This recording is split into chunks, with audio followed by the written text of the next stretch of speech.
خدا کے مقدس کلام میں سے امثال کی کتاب اس کا 25واں باب جو کہ 28 آیات پر مشتمل ہے۔ یہ بھی سلیمان کی امثال ہے جن کی شاہ یہودا حزقیہ کے لوگوں نے نقل کی تھی۔ خدا کا جلال رازداری میں ہے، لیکن بادشاہوں کا جلال معاملات کی تفتیش میں ہے۔ آسمان کی اونچی اور زمین کی گہرائی اور بادشاہوں کی دل کی انتہا نہیں ملتی۔ چاندی کی میل دور کرنے سے سونار کے لیے برتن بن جاتا ہے۔ شریروں کو بادشاہ کے حضور سے دور کرنے سے اس کا تخت صداقت پر قائم ہو جائے گا۔ بادشاہ کے حضور اپنی بڑائی نہ کر اور بڑے آدمیوں کی جگہ کھڑا نہ ہونا، کیونکہ یہ بہتر ہے کہ حاکم کے روبرو جس کو تیری آنکھوں نے دیکھا ہے تجھ سے کہا جائے آگے بڑھ کر بیٹھ، نہ کہ تو پیچھے ہٹا دیا جائے۔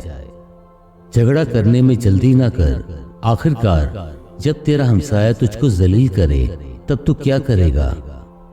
تو ہمسایہ کے ساتھ اپنے دعوے کا چرچا کر، لیکن کسی دوسرے کا راز فاش نہ کر۔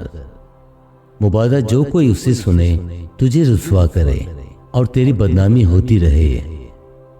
با موقع باتیں رو پہلی ٹوکریوں میں سونے کے سیب ہیں۔ دانا ملامت کرنے والے کی بات سننے والے کے کان میں سونے کی بالی اور کندن کا زیور ہے۔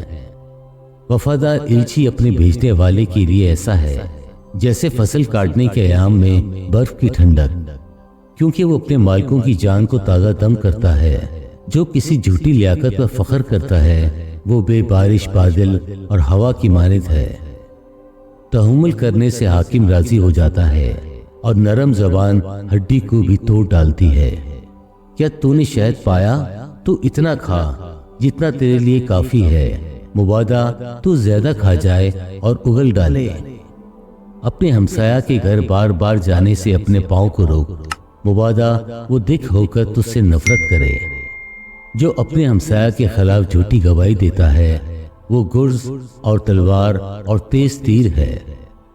مصیبت کے وقت بے وفا آدمی پر اعتماد ٹوٹا دانت اور اکھڑا پاؤں ہے۔ جو کسی غمگین کے سامنے گیت گاتا ہے وہ گویا جاڑے میں کسی کے کپڑے اتارتا اور سجی پر سرکہ ڈالتا ہے۔ اگر تیرا دشمن بھوکا ہے تو تو اسے روٹی کھلا، اور اگر وہ پیاسا ہے تو اسے پانی پلا، کیونکہ تو اس کے سر پر انگاروں کا ڈھیر لگائے گا اور خداوند تجھ کو اجر دے گا۔ شماری ہوا می کو لاتی ہے اور غیبت گو زبان ترش روئی کو۔ گھر کی چھت پر ایک کونے میں رہنا جھگڑالو بیوی کے ساتھ کشادہ مکان میں رہنے سے بہتر ہے۔ وہ خوشخبری جو دور کے ملک سے آئی ہے ایسی ہے جیسے تھکے ماندے کی جان کے لیے ٹھنڈا پانی۔ شادی کا شریر کے آگے گرنا گویا گدلا چشمہ اور ناپاک سوتا ہے۔ بہت شاید کھانا اچھا نہیں اور اپنی بزرگی کا طالب ہونا زیبا نہیں ہے۔ جو اپنے نفس پر ضابط نہیں وہ بے فصیل اور مسمار شدہ شہر کی مانند ہے۔ خدا کے پاک کلام پڑھے اور سنے جانے پر خداوند کی برکت ہو، آمین۔